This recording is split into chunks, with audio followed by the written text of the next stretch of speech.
Hi ಸ್ನೇಹಿತರೆ, ಎಲ್ಲರಿಗೂ ನಮಸ್ಕಾರ. ನೋಡಿ, ರೇಷನ್ ಕಾರ್ಡ್ ಹೊಂದಿರುವ ಪ್ರತಿಯೊಂದು ಫಲಾನುಭವಿಗಳಿಗೂ ಹಾಗೂ ಗೃಹಲಕ್ಷ್ಮಿ ಯೋಜನೆಯ ಪ್ರತಿಯೊಂದು ಮಹಿಳೆಯರಿಗೂ ಸರ್ಕಾರದಿಂದ ಭರ್ಜರಿ ಗುಡ್ಡಿಸ್ನ ಕೊಟ್ಟಿದ್ದು, ನಿಮ್ಮ ಬ್ಯಾಂಕ್ ಖಾತೆಗೆ ಒಟ್ಟು 5,500 ರೂಪಾಯಿ ಹಣನ ಸರ್ಕಾರ ಜಮಾ ಮಾಡ್ತಾ ಇದೆ. ಈಗಾಗಲೇ ಸುಮಾರು 5 ಲಕ್ಷಕ್ಕಿಂತ ಅಧಿಕ ಫಲಾನುಭವಿಗಳು ಈ ಒಂದು ಹಣನ ಪಡ್ಕೊಂಡಿದ್ದು, ಗೃಹಲಕ್ಷ್ಮಿ ಯೋಜನೆಯಲ್ಲಿ 2,000 ಹಣ ಬದಲು 4,000 ಹಣನ ಸರ್ಕಾರ ನಿಮ್ಮ ಬ್ಯಾಂಕ್ ಖಾತೆಗೆ ನಾಳೆ ಸೋಮವಾರ ಫೆಬ್ರವರಿ 2ರಂದು ಕರ್ನಾಟಕದ ಒಟ್ಟು 28 ಜಿಲ್ಲೆಗಳಿಗೆ ಜಮಾ ಮಾಡ್ತಾ ಇದೆ. ಅದೇ ರೀತಿ ರೇಷನ್ ಕಾರ್ಡ್ ಹೊಂದಿರುವ ಪ್ರತಿಯೊಂದು ಕಾರ್ಡ್ದಾರರ ಬ್ಯಾಂಕ್ ಖಾತೆಗೂ ಕೂಡ 1,500 ರೂಪಾಯಿ ಹಣನ ಸರ್ಕಾರ ಕೊಡ್ತಾ ಇದ್ದು, ಒಟ್ಟು 5,500 ರೂಪಾಯಿ ಹಣ ನಿಮ್ಮ ಬ್ಯಾಂಕ್ ಖಾತೆಗೆ ಹೇಗೆ ಜಮಾ ಆಗ್ತಾ ಇದೆ ಮತ್ತು ಯಾವ ಜಿಲ್ಲೆಯ ಯಾವ ಫಲಾನುಭವಿಗಳಿಗೆ ಬರ್ತಾ ಇದೆ ಅಂತ ನಾನು ನಿಮಗೆ ತಿಳಿಸ್ಕೊಡ್ತಾ ಇದ್ದೀನಿ. ಅದಕ್ಕಿಂತ ಮೊದಲು ನೋಡಿ ವೀಕ್ಷಕರೇ, ನೀವೇನಾದ್ರೂ ಇನ್ನೂ ಕೂಡ ನನ್ನ ಚಾನಲ್ನ ಸಬ್ಸ್ಕ್ರೈಬ್ ಆಗಿಲ್ಲ ಅಂದರೆ ದಯವಿಟ್ಟು ಪ್ರತಿಯೊಬ್ಬರು ಚಾನಲ್ನ ಸಬ್ಸ್ಕ್ರೈಬ್ ಮಾಡ್ಕೊಳ್ಳಿ, ಹಾಗೆ ವಿಡಿಯೋಗೆ ಒಂದು ಲೈಕ್ನ ಕೊಡಿ. ಹೌದು ವೀಕ್ಷಕರೇ, ಗೃಹಲಕ್ಷ್ಮಿ ಯೋಜನೆಯ ಪ್ರತಿಯೊಂದು ಫಲಾನುಭವಿಗಳಿಗೂ ಹಾಗೂ ರೇಷನ್ ಕಾರ್ಡ್ ಹೊಂದಿರುವ ಪ್ರತಿಯೊಂದು ಕಾರ್ಡ್ದಾರರಿಗೂ ಸರ್ಕಾರದಿಂದ ಭರ್ಜರಿ ಗುಡ್ಡಿಸ್ನ ಕೊಟ್ಟಿದ್ದು, ನಿಮ್ಮ ಬ್ಯಾಂಕ್ ಖಾತೆಗೆ ಒಟ್ಟು 5,500 ರೂಪಾಯಿ ಹಣನ ಸರ್ಕಾರ ಜಮಾ ಮಾಡ್ತಾ ಇದೆ. ಸುಮಾರು ಇಲ್ಲಿಯವರೆಗೂ 4ರಿಂದ 5 ಲಕ್ಷಕ್ಕಿಂತ ಹೆಚ್ಚು ಫಲಾನುಭವಿಗಳ ಬ್ಯಾಂಕ್ ಖಾತೆಗೆ ಈ 5,500 ರೂಪಾಯಿ ಹಣ ಜಮಾ ಆಗಿದ್ದು, ನಿಮ್ಮ ಬ್ಯಾಂಕ್ ಖಾತೆಗೂ ಕೂಡ ಗೃಹಲಕ್ಷ್ಮಿ ಯೋಜನೆಯ ಈ ನವೆಂಬರ್ ಮತ್ತು ಡಿಸೆಂಬರ್ ತಿಂಗಳ 2 ತಿಂಗಳ 4,000 ಹಣ ಅಂದರೆ 26ನೇ ಕಂತು ಮತ್ತು 27ನೇ ಕಂತಿನ ಹಣನ ಸರ್ಕಾರ ಈ ಫೆಬ್ರವರಿ ತಿಂಗಳ ಮೊದಲ ವಾರ ಅಂದರೆ ಫೆಬ್ರವರಿ 2 ಸೋಮವಾರದಿಂದ ಕರ್ನಾಟಕದ 28 ಜಿಲ್ಲೆಗಳಿಗೆ ಜಮಾ ಮಾಡ್ತಾ ಇದೆ. ಅದೇ ರೀತಿ ಜನವರಿ ತಿಂಗಳ 28ನೇ ಕಂತಿನ ಹಣ ಕೂಡ ಫೆಬ್ರವರಿ 15ರ ನಂತರ ನಿಮ್ಮ ಬ್ಯಾಂಕ್ ಖಾತೆಗೆ ಜಮಾ ಆಗ್ತಾ ಇದೆ. ಅದೇ ರೀತಿ ನೋಡಿ ಸ್ನೇಹಿತರೆ, ರೇಷನ್ ಕಾರ್ಡ್ ಹೊಂದಿರುವ ಪ್ರತಿಯೊಂದು ಕಾರ್ಡ್ದಾರರಿಗೂ ಸರ್ಕಾರದಿಂದ ಒಟ್ಟು 1,500 ರೂಪಾಯಿ ಹಣನ ಕೊಡ್ತಾರೆ ಅಂತ ಒಂದು ಮಾಹಿತಿ ಕೂಡ ಬರ್ತಾ ಇದ್ದು, ನಿಮ್ಮ ಬ್ಯಾಂಕ್ ಖಾತೆಗೆ ಈ ಒಂದು ಹಣ ಬರೋದು ನಿಜನಾ? ನೋಡಿ ವೀಕ್ಷಕರೇ, ಸರ್ಕಾರದಿಂದ ನಿಮ್ಮ ಬ್ಯಾಂಕ್ ಖಾತೆಗೆ ಹಣ ಬರ್ತಾ ಇಲ್ಲ, ಬದಲಿಗೆ ಈ ಒಂದು ಹಣಕ್ಕೆ ಸಿಗುವಂತಹ 5 ರೀತಿಯ ಆಹಾರ ಪದಾರ್ಥಗಳನ್ನ ಸರ್ಕಾರ ಉಚಿತವಾಗಿ ಕೊಡ್ತಾ ಇದೆ.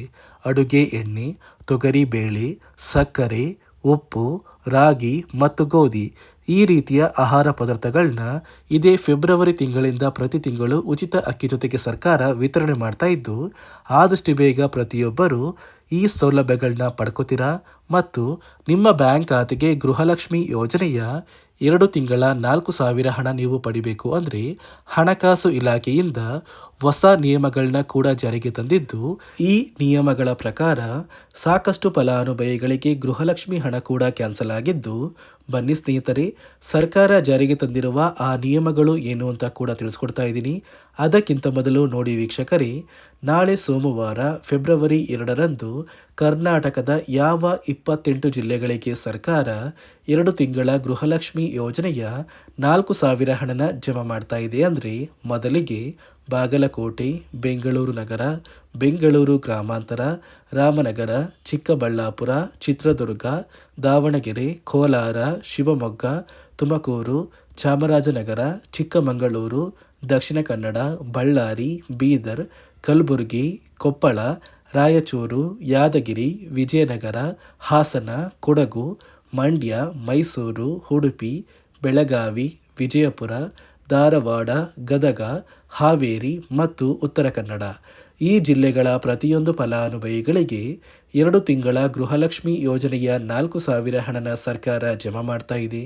ನಿಮ್ಮ ಬ್ಯಾಂಕ್ ಖಾತೆಗೆ ಇಲ್ಲಿಯವರೆಗೂ ಗೃಹಲಕ್ಷ್ಮಿ ಯೋಜನೆಯ 24 ಮತ್ತು 25ನೇ ಕಂತಿನ ಹಣನ ನೀವು ಪಡ್ಕೊಂಡಿದ್ರೆ ಸಾಕು, ಇದೇ ತಿಂಗಳ ಫೆಬ್ರವರಿ ಮೊದಲ ವಾರದಷ್ಟರಲ್ಲಿ ಆದಷ್ಟು ಬೇಗ ನಿಮ್ಮ ಬ್ಯಾಂಕ್ ಖಾತೆಗೆ ಈ 2 ತಿಂಗಳ 4,000 ಹಣ ಜಮಾ ಆಗುತ್ತೆ. ನೋಡಿ ಸ್ನೇಹಿತರೆ, ಈ ಬಾರಿ ಸುಮಾರು 1 ಲಕ್ಷಕ್ಕಿಂತ ಅಧಿಕ ಫಲಾನುಭವಿಗಳ ಬ್ಯಾಂಕ್ ಖಾತೆಗೆ ಸರ್ಕಾರ ಗೃಹಲಕ್ಷ್ಮಿ ಯೋಜನೆಯ ಹಣನ ಜಮಾ ಮಾಡ್ತಾ ಇಲ್ಲ.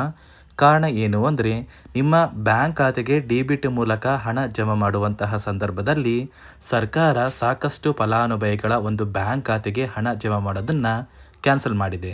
ಯಾಕಂದರೆ ಇತ್ತೀಚೆಗೆ ಹಣಕಾಸು ಇಲಾಖೆ ಜಾರಿಗೆ ತಂದಿರುವ 5 ನಿಯಮಗಳ ಆಧಾರದ ಮೇಲೆ ಪ್ರತಿಯೊಂದು ಫಲಾನುಭವಿಗಳಿಗೆ ಸರ್ಕಾರ ಈ ಒಂದು ಹಣನ ಜಮಾ ಮಾಡ್ತಾ ಇದ್ದು, ಯಾರೆಲ್ಲ ಫಲಾನುಭವಿಗಳು ಈ ನಿಯಮಗಳನ್ನ ಪಾಲಿಸಿಲ್ಲ, ನಿಮ್ಮ ಬ್ಯಾಂಕ್ ಖಾತೆಗೂ ಕೂಡ ಹಣ ಜಮಾ ಆಗೋದಿಲ್ಲ. ಹಾಗಾದರೆ ಬನ್ನಿ ಸ್ನೇಹಿತರೆ, ಸರ್ಕಾರ ಜಾರಿಗೆ ತಂದಿರುವ ಆ 5 ಹೊಸ ನಿಯಮಗಳು ಏನು ಅಂತ ನಾನು ನಿಮಗೆ ತಿಳಿಸ್ಕೊಡ್ತಾ ಇದ್ದೀನಿ. ನೋಡಿ ಸ್ನೇಹಿತರೆ, ಮೊದಲನೆಯ ಒಂದು ನಿಯಮ ಬಂದು, ಸಾಕಷ್ಟು ಫಲಾನುಭವಿಗಳು ಹೊಂದಿರುವಂತಹ ಒಂದು ರೇಷನ್ ಕಾರ್ಡ್ ಏನಿದೆ, ಆ ಒಂದು ರೇಷನ್ ಕಾರ್ಡ್ನ ಮನೆಯ ಸದಸ್ಯರ ಪ್ರತಿಯೊಬ್ಬರ ಒಂದು ಆಧಾರ್ ಕಾರ್ಡ್ನ ನಿಮ್ಮ ರೇಷನ್ ಕಾರ್ಡ್ಗೆ ಕಡ್ಡಾಯವಾಗಿ ಲಿಂಕ್ ಮಾಡಿಸ್ಬೇಕು.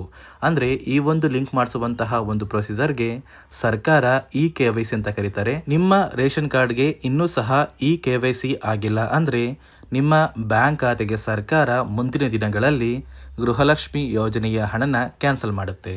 ಅದೇ ರೀತಿ ಎರಡನೆಯ ಒಂದು ನಿಯಮ ಬಂದು, ಸಾಕಷ್ಟು ಫಲಾನುಭವಿಗಳು ಕಳೆದ 3 ತಿಂಗಳಿಂದ ಸರ್ಕಾರದಿಂದ ಬರ್ತಾ ಇರುವಂತಹ ಒಂದು ರೇಷನ್ ಏನಿದೆ, ಅಂದರೆ ಉಚಿತ ಅಕ್ಕಿ ಏನಿದೆ, ಈ ಒಂದು ರೇಷನ್ನ ಪಡ್ಕೋತಾ ಇಲ್ಲ.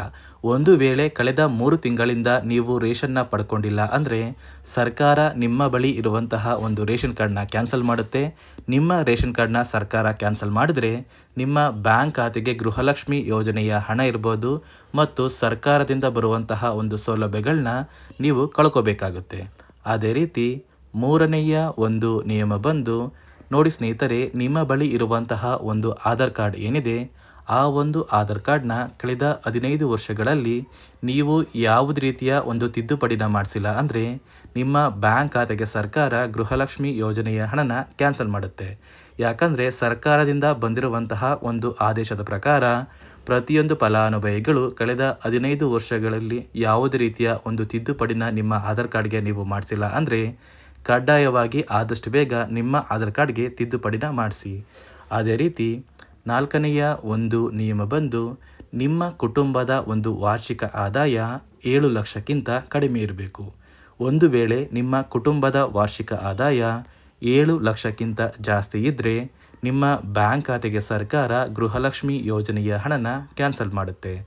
ಅದೇ ರೀತಿ ಐದನೆಯ ಒಂದು ನಿಯಮ ಬಂದು, ನಿಮ್ಮ ಕುಟುಂಬದ ಸದಸ್ಯರು ಅಥವಾ ಗೃಹಲಕ್ಷ್ಮಿ ಯೋಜನೆಯ ಫಲಾನುಭವಿಗಳು ಯಾರು ಕೂಡ ಸರ್ಕಾರಿ ನೌಕರರಾಗಿ ಕಾರ್ಯನಿರ್ವಹಿಸ್ತಾ ಇರಬಾರ್ದು. ಒಂದು ವೇಳೆ ನಿಮ್ಮ ಕುಟುಂಬದಲ್ಲಿ ಯಾರೇ ಆಗಿದ್ರೂ ಸರ್ಕಾರಿ ನೌಕರರಾಗಿ ಕಾರ್ಯನಿರ್ವಹಿಸ್ತಾ ಇದ್ದರೆ ನಿಮ್ಮ ಬ್ಯಾಂಕ್ ಖಾತೆಗೆ ಗೃಹಲಕ್ಷ್ಮಿ ಯೋಜನೆಯ ಹಣ ಕ್ಯಾನ್ಸಲ್ ಆಗುತ್ತೆ. ಈ 5 ನಿಯಮಗಳ ಆಧಾರದ ಮೇಲೆ ಪ್ರತಿಯೊಂದು ಫಲಾನುಭವಿಗಳಿಗೆ ಸರ್ಕಾರ ಹಣ ಜಮಾ ಮಾಡ್ತಾ ಇದೆ. ಒಂದು ವೇಳೆ ನೀವು ಈ 5 ನಿಯಮಗಳನ್ನ ಪಾಲಿಸಿಲ್ಲ ಅಂದರೆ ನೀವು ಕೂಡ ಗೃಹಲಕ್ಷ್ಮಿ ಯೋಜನೆಯ ಹಣದಿಂದ ವಂಚಿತರಾಗಬೇಕಾಗುತ್ತೆ. ನೋಡಿ ವೀಕ್ಷಕರೇ, ಸರ್ಕಾರದಿಂದ ನಿಮ್ಮ ಬ್ಯಾಂಕ್ ಖಾತೆಗೆ ಗೃಹಲಕ್ಷ್ಮಿ ಯೋಜನೆಯ 2 ತಿಂಗಳ 4,000 ಹಣನ ನಾಳೆ ಸೋಮವಾರ ಫೆಬ್ರವರಿ 2ರಂದು ಕರ್ನಾಟಕದ ಒಟ್ಟು 28 ಜಿಲ್ಲೆಗಳಿಗೆ ಜಮಾ ಮಾಡ್ತಾ ಇದ್ರೆ, ರೇಷನ್ ಕಾರ್ಡ್ದಾರರ ಬ್ಯಾಂಕ್ ಖಾತೆಗೆ ಹಣ ಬದಲು 5 ರೀತಿಯ ಆಹಾರ ಪದಾರ್ಥಗಳನ್ನ ನಿಮ್ಮ ಒಂದು ರೇಷನ್ ಕಾರ್ಡ್ಗೆ ಅನ್ನಭಾಗ್ಯ ಯೋಜನೆಯ ಜೊತೆಗೆ ಸರ್ಕಾರ ಉಚಿತವಾಗಿ ಕೊಡ್ತಾ ಇದೆ ಅಂತ ಹೇಳ್ತಾ, ಆದಷ್ಟು ಬೇಗ ಪ್ರತಿಯೊಬ್ಬರು ಈ ಸೌಲಭ್ಯಗಳನ್ನ ಪಡ್ಕೋತೀರ ನೀವು ಅಂತ ಹೇಳ್ತಾ, ಇದಿಷ್ಟು ಸರ್ಕಾರದಿಂದ ಬಂದಿರುವಂತಹ ಒಂದು ಮಾಹಿತಿಯಾಗಿದೆ. ನಾನು ಕೊಟ್ಟಿರುವಂತಹ ಮಾಹಿತಿ ನಿಮಗೆ ಇಷ್ಟ ಆಗಿದ್ದಲ್ಲಿ ದಯವಿಟ್ಟು ಪ್ರತಿಯೊಬ್ಬರು ನನ್ನ ಚಾನಲ್ನ ಸಬ್ಸ್ಕ್ರೈಬ್ ಮಾಡ್ಕೊಳ್ಳಿ, ಹಾಗೆ ವಿಡಿಯೋಗೆ ಒಂದು ಲೈಕ್ನ ಕೊಡಿ.